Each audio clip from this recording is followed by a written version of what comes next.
আজকে কিনলাম আমার রুমের জন্য কার্পেট নিলাম,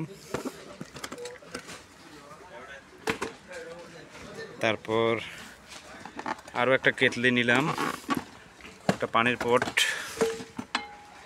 একটা এই দুধ গরম করার জন্য একটা বাটি, দুইটা টেবিল লাইট, ওই আগের মতো দুইটা টেবিল লাইট, তারপরে আবার সেই হেডফোনগুলা, দুইটা হেডফোন, দুইটা হেডফোন, তারপরে এলসিডি, এলসিডি ট্যাবগুলো আর কি, যে লেখার জন্য বাচ্চাদের ট্যাবগুলো আরও দুইটা নিলাম, পানির পট নিলাম একটা,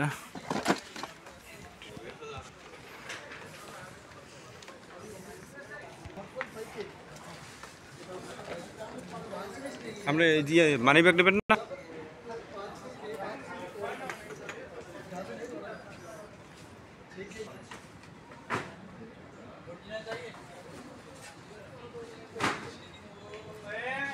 উপরে বসে রয়েছে কেন?